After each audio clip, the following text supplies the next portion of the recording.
Hello students, welcome back to my YouTube channel Glossary of Biology by Virendra sir. Students, let's start with a new topic of human reproduction, that is spermatogenesis. What is mean by spermatogenesis and what are the changes occurred in male body at puberty stage for the production of sperm from the body. First we start with our topic, that is spermatogenesis. What is mean by spermatogenesis? Spermato indicates, the word indicates that sperm. Spermato word indicates sperm. Genesis means production or synthesis. The process of production of sperm from germinal epithelial of testis. Germinal epithelial tissues of testis is known as spermatogenesis. हमने students जर्माइनल epithelial tissues के बारे में पढ़ा है previous lectures में, जहां पे हमने टीएस ऑफ टेस्टिस देखा था. तो अगर मैं बात करूं स्पर्मेटोजेनेसिस, स्पर्मेटोजेनेसिस मींस क्या? The production of sperm from the germinal epithelial of testis is known as spermatogenesis. अगर मैं बात कर रहा हूं स्टूडेंट्स, मेल में जैसे स्पर्मेटोजेनेसिस होती है वैसे ही फीमेल में oogenesis होती है. तो दोनों की प्रोसेस को एक कॉमनली वर्ड दिया जाता है गैमेटोजेनेसिस. गैमेटोजेनेसिस मींस क्या? Production of gametes, sperm in male and ova और ovum cell in female body. तो फर्स्ट आज हमारा टॉपिक है स्पर्मेटोजेनेसिस. नेक्स्ट इसमें हम देखेंगे गैमेटोजेनेसिस का second type, that is oogenesis, production of ovum. तो स्पर्मेटोजेनेसिस की अगर मैं बात कर रहा हूं तो मैंने एक और बात बताया था कि स्पर्मेटोजेनेसिस जो होता है मेल की बॉडी में वो एक स्टेज में होता है जिसको बोला जाता है प्यूबर्टी स्टेज, लेकिन फीमेल के बॉडी में बर्थ होने के पहले ही ओवम का प्रोडक्शन होता है. तो लेक्चर बहुत इंटरेस्टिंग और कॉन्सेप्चुअल था, डिस्क्रिप्शन में लिंक दी हुई है, आप प्रॉपर वैसे वो लेक्चर देखिए. देन अगर मैं बात कर रहा हूं तो प्यूबर्टी स्टेज में मेल की बॉडी में क्या चेंजेस होते हैं? प्यूबर्टी स्टेज में hypothalamus begins secretion of gonadotropin releasing hormone. तो हाइपोथैलेमस क्या करता है? स्टार्ट करता है सीक्रीशन ऑफ गोनेडोट्रोपिन्स.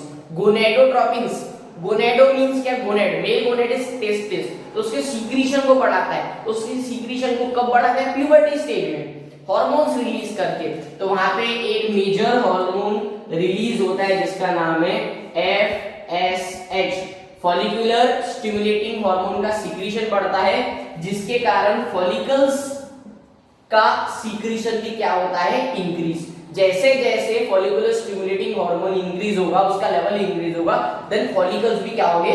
सीक्रेशन करना स्टार्ट करेंगे और नंबर में वो इंक्रीज होंगे.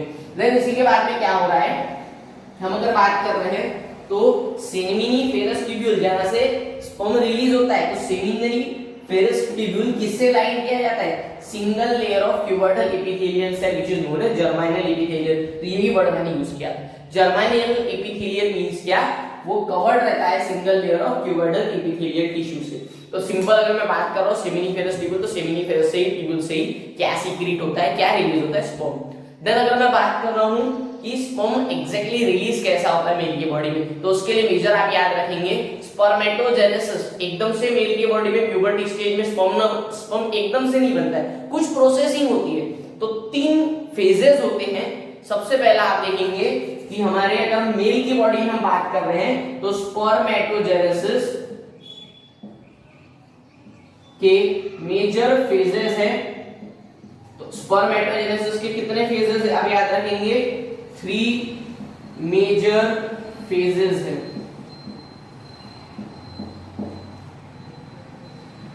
फर्स्ट आप याद रखेंगे, फर्स्ट फेज को बोला जाता है मल्टीप्लिकेशन फेज. क्या बोला जाता है? मल्टीप्लिकेशन फेज, जहां पे स्पर्म के सेल मल्टीप्लाई होते हैं. देन सेकंड, मल्टीप्लाई होने के बाद में उसका क्या होगा? ग्रोथ होता है. First multiplication of sperm, then growth होगा जो मल्टीप्लाइड हुए, देन इसी के बाद में थर्ड होता है उसी का मैच्योरेशन. पहले multiplication, then growth, then maturation. तो ये 3 फेजेस हमें देखना है. इसमें कहां पे माइटोसिस होता है, कहां पे मियोसिस है, ये भी हमें देखना है. क्योंकि माइटोसिस मतलब क्या? Equational division. मतलब अगर मैं बात कर रहा हूं माइटोसिस की, सेल डिवीजन के 2 टाइप रहते हैं, एक माइटोसिस और अनदर वन रहता है मियोसिस. तो माइटोसिस में स्टूडेंट्स क्या होता है, माइटोसिस में इक्वेशनल डिवीजन। अगर मैं बात कर रहा हूं हमारी बॉडी डिप्लॉइड है तो डिप्लॉइड्स का कन्वर्जन किसमें करना, डिप्लॉइड में, जिसको हम बोलेंगे इक्वेशनल डिवीजन, जिसमें क्या होता था, mitosis is the process of cell division in which the production of daughter, लेकिन कितने, 2 आइडेंटिकल डॉटर सेल। आइडेंटिकल क्यों, क्योंकि इक्वेशनल डिवीजन। देन इसी के बाद में इसी का अपोजिट माइटोसिस मींस क्या, रिडक्शनल डिवीजन। अगर हमारा पेरेंट सेल डिप्लॉइड है तो डिप्लॉइड का कन्वर्जन मियोसिस में क्या में होता था, हैप्लॉइड में, मतलब रिडक्शनल डिवीजन। तो हमारे पास में हमारा जो पेरेंट सेल है, पेरेंट सेल का डिवीजन होके 4 डॉटर सेल बनते हैं, वो भी 4 के 4 जो रहते थे कैसे रहते थे, अनआइडेंटिकल डॉटर सेल्स। तो यहां तक के हमारा पूरा बेसिक कॉन्सेप्ट है स्पर्मेटोजेनेसिस को पूरा प्रिपेयर करने के लिए। तो आपका ये कोर मैटर है, ये आपको क्लियर है। तो आगे की जो स्टेप में 3 स्टेप बता रहा हूं, multiplication, growth phase and maturation. बहुत इजी है, बहुत कंसेप्चुअल टॉपिक है और मेजर हमारे बॉडी का टॉपिक है, तो हमें बहुत अच्छे से डिस्कस करना चाहिए कि एग्जैक्टली बॉडी में क्या होता है। तो स्टूडेंट्स हम स्टार्ट करते हैं हमारा first phase of division, that is multiplication phase. हाँ स्टूडेंट्स, तो अगर हम बात कर रहे हैं स्पर्मेटोजेनेसिस, तो पूरा डायग्रामेटिकली व्यू सब मैंने प्रॉपर वे से अकॉर्डिंग टू पूरा यहाँ पे लिखा हुआ है। आपको सिर्फ अच्छे से फोकस करना है, मेरे वर्डिंग्स के ऊपर आपको ध्यान देना है, क्योंकि अगर इसमें एक भी वर्ड आपका छूटता है तो आपका कॉन्सेप्ट क्लियर नहीं होने वाला है। इसलिए बोलो अच्छे से सुनो, बहुत इजी है टॉपिक, बहुत इजी है। ये डायग्राम अगर आपको याद हो गया तो आपको बुक को देखना भी नहीं, आप डायरेक्ट खुद ही लिख सकते हैं आंसर, कोई कुछ पढ़ना नहीं, सिर्फ डायग्रामेटिकली आपको समझ गया ना, तो मैं गारंटी देता हूं आपको पूरा खुद ही आप अच्छे से लिख लेंगे, क्योंकि ये डायग्राम ऐसा है कि सब ये डायग्राम में ही दिया हुआ है। फर्स्ट फेज हम बात करते हैं हमारी मल्टीप्लिकेशन फेज। अब मेल बॉडी प्यूबर्टी स्टेज में आई है, प्यूबर्टी स्टेज में आने के बाद में हमारे बॉडी में डिप्लॉइड नंबर के क्रोमोसोम्स रहते हैं, मतलब 46 क्रोमोसोम है। लेकिन जब हम क्या करते हैं, रिप्रोडक्शन, जब अगर मेल फीमेल के बॉडी में अपने पेनिस से क्या इंसर्ट करता है, स्पर्म, और फीमेल की बॉडी में ओवम रहता है, दोनों का फ्यूजन होने के बाद में बॉडी जो बेबी आके आती है वो कैसी आती है, डिप्लॉइड। मतलब मेल की बॉडी से जब स्पर्म बाहर जाता है तो वो कैसा जाता है, हैप्लॉइड। कॉन्सेप्ट यही क्लियर करना है। मेल की बॉडी डिप्लॉइड है, ह्यूमन मेल की, ह्यूमन फीमेल की भी बॉडी डिप्लॉइड है। अरे हम दोनों डिप्लॉइड, मतलब मेल और फीमेल डिप्लॉइड, तो जो बेबी आना चाहिए तो टेट्राप्लॉइड आना चाहिए, लेकिन ऐसा नहीं होता स्टूडेंट्स। आपने 10th स्टैंडर्ड में एक प्रोसेस पढ़ी है, मियोसिस। मियोसिस मतलब रिडक्शनल डिवीजन। जब ह्यूमन का मेल की बॉडी है तो फीमेल की बॉडी, ह्यूमन मेल और फीमेल की बॉडी से जब गैमेट्स बाहर जाते हैं, तो जब गैमेट्स बाहर जाते हैं तो कैसे नेचर में जाते हैं, हैप्लॉइड। तो स्पर्मेटोजेनेसिस में भी यही होने वाला है, जो डिप्लॉइड नंबर के क्रोमोसोम है वो कैसे होने वाले, हैप्लॉइड नंबर के। इसलिए स्पर्म हैप्लॉइड है, ओवम हैप्लॉइड है, लेकिन बॉडी हमारी डिप्लॉइड है। तो यही कॉन्सेप्ट समझना, आपको क्लियर फंडा हो गया होगा। किसी को अभी भी डाउट होगा तो अच्छे से देख लो, आपको क्लियर कर देता हूं मैं। हमारा प्राइमोर्डियल सेल जो रहता है 2n नेचर का, जैसे ही मल्टीप्लिकेशन फेज आती है, मल्टीप्लिकेशन कब आती है, at the age of puberty. Multiplication phase आ रही है तो एफएसएच का लेवल बढ़ रहा है, जिसके कारण फॉलिकल्स बढ़ रहे हैं। तो मल्टीप्लिकेशन फेज में स्पर्म के सेल मल्टीप्लाई होते हैं with the process of mitosis. Mitosis में क्या होता है, इक्वेशनल डिवीजन। तो सेल्स बढ़ रहे हैं, बहुत सारे सेल बन गए, जिसको हम बोलेंगे स्पर्मेटोगोनिया। वर्ड बहुत अच्छे से याद रखो, स्पर्मेटोगोनिया। स्पर्मेटोगोनिया भी कैसे नेचर के हैं, 2n नेचर के। इसके बाद में फिर से ये जो 4 बने, अभी 2 बार माइटोसिस हो गया, जिसको हमने बोल दिया मल्टीप्लिकेशन फेज, हमारी फर्स्ट फेज। फर्स्ट फेज में क्या हुआ, primordial follicle undergo mitosis to produce large number of spermatogonia which is diploid in nature. मतलब ह्यूमन की बॉडी अभी भी कैसे है, ये जो स्पर्मेटोगोनियल सेल है ये सभी के सभी 46 क्रोमोसोम्स के हैं। इसके बाद में क्या हो रहा है, फिर से इसमें से कुछ सेल डिवाइड होना रुक जाते हैं, बाकी जैसे कि ये हमारे 4 सेल बने सपोज, इसमें से एक सेल फिर से डिवीजन में गया, लेकिन जो बाकी के 3 हैं, ये जो बाकी के 3 हैं ये सब कहां जा रहे हैं, डिवीजन में। फिर से ये डिप्लॉइड से डिप्लॉइड बना रहे हैं, लेकिन उसमें से एक सेल का डिवीजन रुक गया, ये सेल का डिवीजन रुक गया और ये सेल अभी ग्रोथ कर रहा है। तो सेकंड फेज स्टार्ट हुई हमारी ग्रोथ फेज।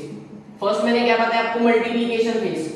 इसमें से प्राइमोर्डियल सेल मल्टीप्लाइड हुए, बहुत सारे बने, उसमें से कुछ सेल डिवाइड करना रुक गए, बाकी डिवीजन में गए, फिर से डिप्लॉइड से डिप्लॉइड बना रहे हैं। देन ये वाला जो एक सेल था वो काय में नहीं गया, डिवीजन में नहीं गया। तो डिवीजन में नहीं गया तो रुक गया और ये क्या किया, इसने ग्रोथ किया। साइज से ही आप देख रहे हैं, इसमें एक्यूमुलेशन किया इसने फूड का और ये ग्रोथ में आ गया। अभी भी कैसा है, डिप्लॉयड नेचर का। जो ग्रोथ फेज में जाता है स्पर्मेटोगोनिया, जो ग्रोथ फेज में गया तो उसको बोला जाता है प्राइमरी स्पर्मेटोसाइट। क्या बोला जाता है, प्राइमरी स्पर्मेटोसाइट। ये भी डिप्लॉयड नेचर का है। ग्रोथ फेज होने के बाद में स्टार्ट होती है हमारी मैच्योरेशन फेज। तो ग्रोथ फेज के बाद में हम मैच्योरेशन पे जाते हैं। तो ग्रोथ फेज आने के बाद में primary spermatocyte undergo meiosis which is a reductional division. तो डिप्लॉयड का कन्वर्जन किस में होगा, हैप्लॉयड में। तो कितने बने यहाँ पे, 1 से 2, लेकिन मियोसिस में 1 से कितने बनते हैं, 4। तो 1 से बराबर कितने बन रहे हैं, 4। मतलब मियोसिस कितने टाइम्स हुआ, 2 टाइम्स। Meiosis 1 meiosis 2।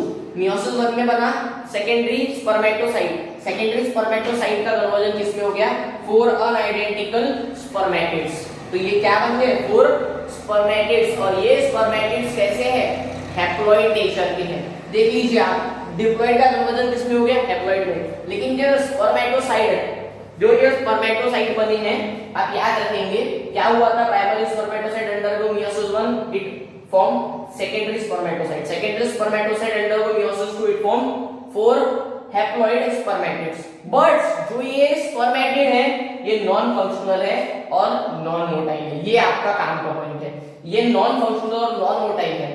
तो नॉन फंक्शनल को काय में कन्वर्ट करना पड़ेगा, फंक्शनल में। तो non functional spermatid is converted into functional spermatid with the help of process which is known as spermiogenesis। सबसे काम की प्रोसेस स्पर्मियोजेनेसिस। ये एंट्रेंस पॉइंट ऑफ व्यू बहुत काम का वर्ड है, स्पर्मियोजेनेसिस। स्पर्मियोजेनेसिस में क्या होता है, नॉन फंक्शनल स्पर्मेटिड का कन्वर्जन किसमें हो गया, फंक्शनल स्पर्मेटिड में। देन अब फंक्शनल स्पर्मेटिड में कैसे कन्वर्ट हो, ये आपका क्वेश्चन है सर कैसे हुआ। तो आपको याद आ रहे होंगे नर्स से लीडिंग सेल किसके पास में प्रेजेंट रहते हैं, जर्माइनल एपिथेलियल टिश्यूज के पास में, मतलब सेमिनिफेरस ट्यूब्यूल के पास में। आपने बीच में देखे थे जर्माइनल एपिथेलियल सेल में, देन आपने देखे थे सेमिनिफेरस ट्यूब्यूल के बीच में पिरामिडल शेप स्ट्रक्चर थे नर्व सेल लीडिंग सेल्स। तो ये स्पर्मेयोजेनेसिस में क्या होता है, ये जो हमारा स्पर्मेटिड का जो हेड था, ये हेड अटैच होता है किसके साथ में, नर्व सेल से। नर्व सेल्स क्यों बोला जाता है, क्योंकि वो नरिशमेंट प्रोवाइड करते हैं डेवलपिंग स्पर्म को। तो वो डेवलप करके देते हैं। जो हमारा हेड है मींस स्पर्म का हेड है वो नर्व, ये किसमें कन्वर्ट होते हैं, नॉन फंक्शनल से फंक्शनल स्पर्मियोजेनेसिस की प्रोसेस हो गई यहाँ पे। तो आप ये याद रखेंगे, जिसके कारण अभी क्या बन गए, ये स्पर्मेटोजोआ। तो ये हमारा स्पर्मेटोजोआ बन गया, मतलब क्या बन गया, मेल बॉडी का गैमेट व्हिच इज स्पर्म। तो स्पर्मेटोजेनेसिस की डिफाइन देखो, the production of sperm from the primordial cell और germinal epithelial of testis is known as spermatogenesis. तो यहां तक के स्टूडेंट्स हमारे पास में स्पर्मेटोजेनेसिस की प्रोसेस है। देन ये स्पर्म के अंदर में ऐसा क्या है, तो ये हम देखेंगे नेक्स्ट लेक्चर में कि स्पर्म का स्ट्रक्चर कैसा है, डेवलप्ड होने के बाद में इसके बॉडी के अंदर में जेनेटिक मटेरियल कैसे आता है, इसके अंदर में एटीपी सेल्स कैसे आते हैं, इसके पास में लैशिंग मूवमेंट, ये मूव करता है मेल बॉडी से फीमेल बॉडी में। तो ये सब मूवमेंट किसके थ्रू आते हैं, ये हमें देखना है। तो हम देखते हैं अभी नेक्स्ट लेक्चर में किसका स्ट्रक्चर ऑफ स्पर्म। तो नेक्स्ट लेक्चर में मिलते हैं। Thank you so much guys, मिलेंगे नेक्स्ट लेक्चर में।